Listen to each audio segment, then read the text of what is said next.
Oke, what's up sahabat Degree, kembali lagi bersama kakak di channel YouTube Degree Private. Oke, pada video kali ini kita akan membahas mengenai fungsi inverse. Nah, ini video lanjutan ya, kemarin kita sudah membahas komposisi fungsi. Nah, pada video kali ini kita akan membahas fungsi inverse. Nah, seperti apakah fungsi inverse itu? Langsung saja kita ke pembahasannya. Oke, sebelum memahami fungsi inverse, kita harus tahu dulu definisi dari fungsi inverse. Jadi fungsi inverse atau biasa kita sebut juga dengan fungsi kebalikan itu adalah atau merupakan suatu fungsi yang berkebalikan dari fungsi asalnya atau fungsi aslinya. Di sini sudah kakak ilustrasikan dengan diagram panah. Misalkan fungsi f itu memetakan himpunan A ke himpunan B, di mana himpunan A anggotanya itu A1, A2, A3. Himpunan B anggotanya adalah B1, B2, dan B3. Maka kalau misalnya kita balik, kita cari inverse-nya, maka hasilnya adalah yang ada di sebelah kirinya, yaitu himpunan B dipetakan ke himpunan A. Jadi yang sebagai domain itu adalah himpunan B, dan codomainnya itu adalah himpunan A. Jadi itu adalah inverse dari fungsi f. Jadi seperti itu. Nah, suatu fungsi f itu memiliki inverse atau kebalikan apabila fungsi f itu merupakan fungsi yang bijektif. Nah, di sini adik-adik perhatikan ya, fungsi inverse itu kita simbolkan dengan f pangkat negatif 1. Kita bacanya adalah f inverse. Ini ya, f pangkat negatif 1. Kita bacanya adalah f inverse. Nah, oke. Apakah fungsi bijektif itu? Kita ke slide yang selanjutnya. Oke, sebelum kita memahami fungsi bijektif, terlebih dahulu kita pahami fungsi satu-satu dan fungsi pada.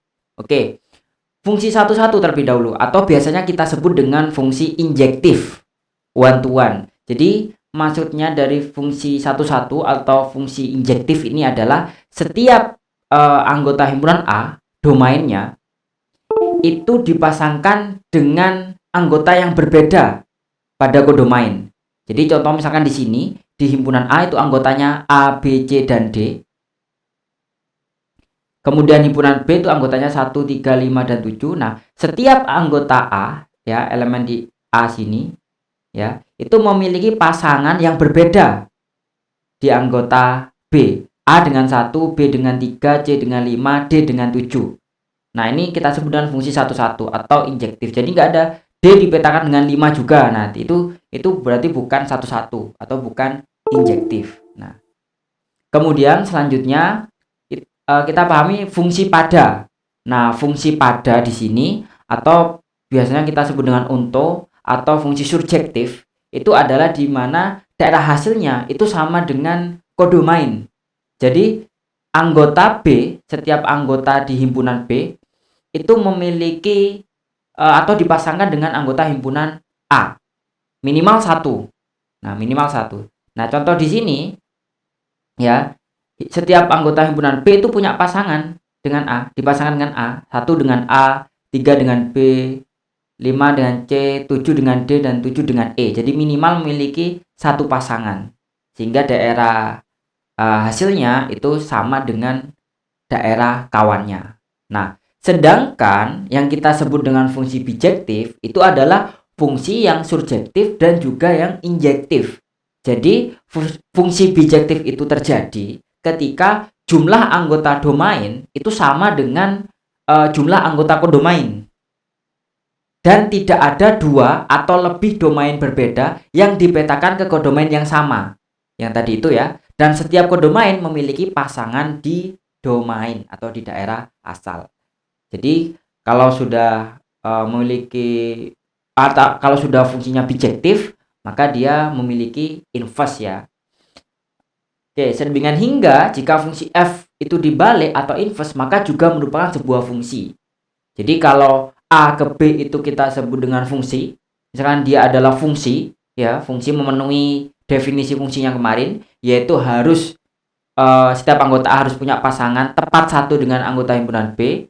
Maka ketika dibalik ya inverse-nya itu, maka anggota himpunan B yang sekarang bertindak sebagai domain itu juga harus memiliki pasangan tepat satu dengan anggota himpunan A yang sebagai kodomain. Nah, seperti ini ya ilustrasi diagram panahnya.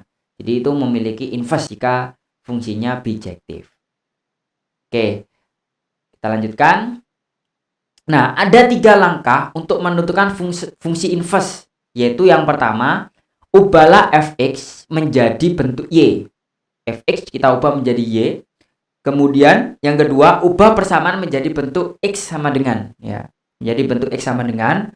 Kemudian yang ketiga, ubahlah variabel y menjadi x dan x menjadi f inverse x. Ini yang terakhir ya. Jadi ada 3 langkah untuk menentukan fungsi inverse. Nah, bagaimana sih? Langsung saja kita ke contohnya ya, biar lebih paham. Oke, contoh. Tentukan rumus fungsi inverse dari fungsi fx sama dengan 2x plus 8. Nah, kita cari inverse-nya. Oke, seperti yang tadi, yang pertama, fx kita ubah menjadi y. Ya, langkah pertama. Nah, fx kita ubah menjadi y. Jadi, y sama dengan 2x plus 8. Nah, selanjutnya, kita buat persamaan ini menjadi x sama dengan, sehingga yang ada di ruas kanan itu kita pindah ke kiri semua ya. Kita pindah dulu 8-nya, di sini positif, pindah ruas berarti menjadi negatif. Jadi y min 8 sama dengan 2x.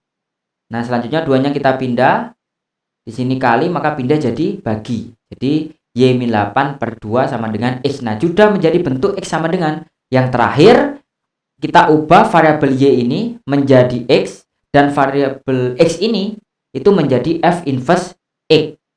Nah, seperti ini. X itu menjadi f inverse x dan y itu menjadi x. Nah, jadi inverse dari fungsi fx sama dengan 2x plus 8 itu adalah x min 8 per 2. Ya, seperti itu. Mudah bukan? Oke, kita lanjutkan contoh yang berikutnya. Tentukan rumus fungsi inverse dari fungsi fx sama dengan 2x min 4 per 3x plus 5. Nah, sama seperti tadi langkah-langkahnya ya. Yang pertama kita ubah fx menjadi y. Ya, jadi y sama dengan 2x min 4 per 3x plus 5. Nah, selanjutnya kita ubah persamaan jadi x sama dengan. Kita pindah dulu 3x plus 5-nya. Ya, ke ruas kiri jadinya kali ya, bagi pindah jadi kali, sehingga y kita kalikan dengan 3x plus 5 sama dengan 2x min 4 ya. Kemudian ini kita kalikan ya, y kita kalikan dengan 3x, y kita kalikan dengan 5, y kali 3x ya, 3yx ya, saya tulis 3yx di sini. Kemudian y kali 5 adalah 5y sama dengan 2x min 4. Nah, selanjutnya kita kelompokkan variabelnya. Di sini kan masih ada 2 variabel, yaitu y dan x ya. Nah, kita kelompokkan, yang x kita pindah ke ruas kiri, yang y kita pindah ke ruas kanan. Sehingga jadinya adalah 3yx min 2x sama dengan min 4 plus 5y pindah ruas ke kanan jadinya min 5y. Nah, sekarang yang ada x-nya sudah di ruas kiri semua ya. Selanjutnya kita keluarkan x-nya. Sehingga jadinya adalah x kali 3y min 2 sama dengan min 4 min 5y. Nah, selanjutnya 3y min 2 ini kita pindah ke kanan, ke ruas kanan. Kalau di sini kali ya, maka pindahnya adalah jadi bagi. Sehingga x sama dengan min 4 min 5y per 3y min 2. Nah, selanjutnya kita rapikan ya. Yang ada variabelnya kita pindah ke depan, sehingga jadinya adalah kita ubah dulu ya, langkah yang ketiga tadi ya. Jadinya x kita ubah jadi f inverse x, kemudian y-nya kita ubah jadi x. Nah, sehingga seperti ini jadinya. Sekarang kita rapikan, sehingga jadinya f inverse x-nya sama dengan negatif 5x min 4 per 3x min 2. Nah, itu adalah inverse dari fungsi fx sama dengan 2x min 4 per 3x plus 5. Nah, seperti ini. Nah, sekarang kakak akan tunjukkan cara cepatnya bagaimana menentukan inverse dari fungsi yang bentuknya pecahan seperti ini. Nah, cara cepatnya adalah ini dia. Oke. Misal kakak punya fungsi fx sama dengan ax plus b per cx plus d. Kalau kita cari inverse-nya, f inverse x-nya, maka kita cukup balik saja a dengan d. Ya. D yang awalnya positif kita ubah jadi negatif, jadinya terus kita pindah ke atas, jadinya negatif dx. Kemudian A kita pindah ke bawah, yang awalnya positif kita ubah jadi negatif, kebalikannya ya, kita negatifkan. Nah, sehingga f inverse x-nya itu sama dengan negatif dx plus b c per cx min a. Nah, seperti itu. Kita coba aplikasikan ya di soal ini. Tadi fx-nya adalah 2s min 4 per 3s plus 5. A-nya itu mana? A-nya itu berarti 2 ya. A-nya itu berarti ini ya. Ini A, kemudian ini D. Nah, ini kita balik.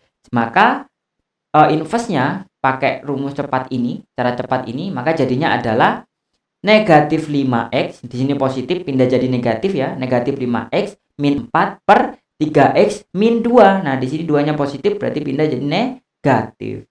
Nah, sehingga f inverse x-nya itu adalah negatif 5x min 4 per 3x min 2. Sama ya dengan yang ini tadi ya, hasilnya sama, tapi caranya lebih cepat, lebih simpel ya, lebih sederhana, dan lebih mudah tentunya. Oke, seperti itu. Kita coba latihan soal ya. Ini contoh, kita coba latihan soal. Oke, yang pertama, jika fungsi fx sama dengan 1/2x min 3, maka tentukan f inverse 5. F inverse 5. Berarti terlebih dahulu kita cari f inverse x-nya dulu ya, sebelum kita substitusikan x menjadi 5.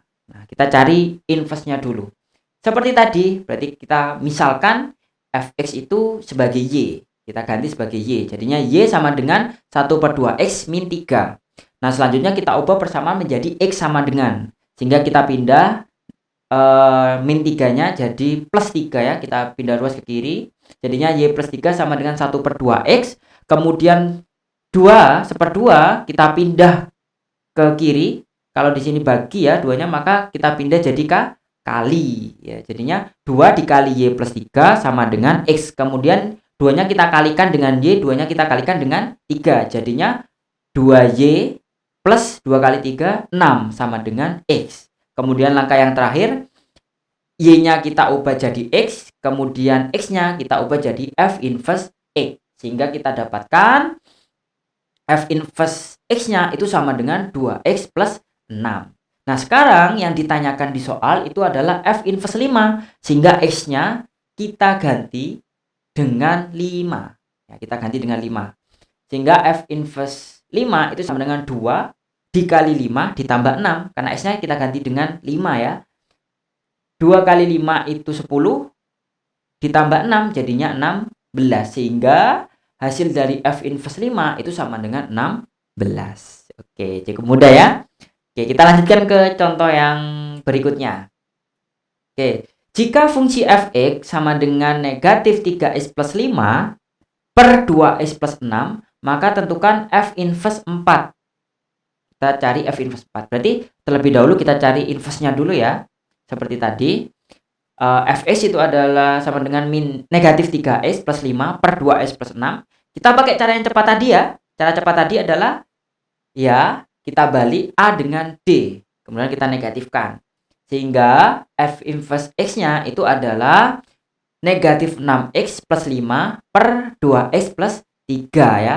Karena di sini 3-nya itu negatif, maka kalau pindah ke sini jadinya adalah positif ya. Kemudian di sini 6-nya itu positif, pindah ke sini jadinya negatif. Nah, seperti itu. Sehingga ini f inverse x-nya. Yang ditanyakan adalah f inverse 4. Jadi kita substitusi x-nya dengan 4. Jadi f inverse 4 berarti x-nya kita ganti dengan 4. Berarti negatif 6 dikali 4 ditambah 5 per 2 dikali 4 ditambah dengan 3. Negatif 6 kali 4 betul negatif 24. Kemudian 2 kali 4 8. Sehingga negatif 24 ditambah 5 itu negatif 19. 8 tambah 3 11. Sehingga f inverse 4-nya itu sama dengan negatif 19 per 11. Oke, cukup mudah ya adik-adik. Dan tentunya bisa dipahami dengan cepat ya. Oke, sekian untuk video penjelasan kali ini. Nanti kita lanjutkan ke video yang berikutnya ya. Sampai jumpa di video berikutnya. Dan